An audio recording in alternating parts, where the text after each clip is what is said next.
Guys welcome to my new blog guys. आज अंदर घूरे का ही बांसबेड़ा नदी किनारे। तो बांसबेड़ा नदी किनारे घूरे का बात है तो उधर के यहाँ के व्यू टा दिखाई दम बोल के सोचली यार एने वीडियो में। तो यहाँ के व्यू एरको है यहाँ मजा खेती करे ना ऊपर खेती कर उधर के खेती गला सामने से दिखाई दे बारू। तो बर्तमान तो जदि एरको वीडियो देख के भल लगे हले वीडियो के लाइक करबा शेयर करबा और पेजटाके फॉलो कर रखबा तोदेर एरको वीडियो देख पाबा जहाँ जाए वहाँ के छोटा छोटा वीडियो बनाई के मैं तोदेर के दिल आरो। तो चला खेती गला दिखाई दे यहाँ के बांसबेड़ा एरिया में आगबा खेतियक मानुष आयन। तो ये खेतियक मानुष गिला थका करने यहाँ के खेती गला देख के भल लगे तो तोदेर के हटाई दिखाई दे बोल के आइया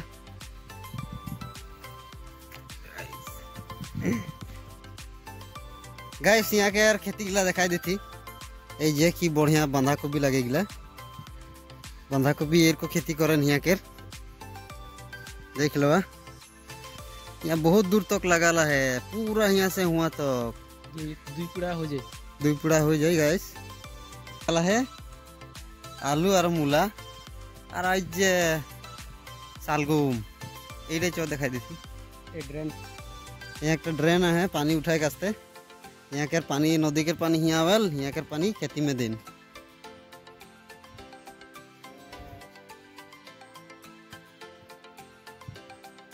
गाइस मोटा मोटी तो खेती देखला तो अंदर लेट हो है अंदर एक जगह जाए लगी तो नदी ओ पार कर जौन गला खेती है ओगला देखा नहीं पारबो गति के अंदर लेट हो जाए। और वीडियो देख के जो अल्प भल लगे तो लाइक कर देबा और इनको वीडियो देखते थे करवा जखन जखन कहूँ गले अलप अलप वीडियो करके भेजा थकम बारू। तो मोटा मोटी इतना थकल यही वीडियो इन करो थी।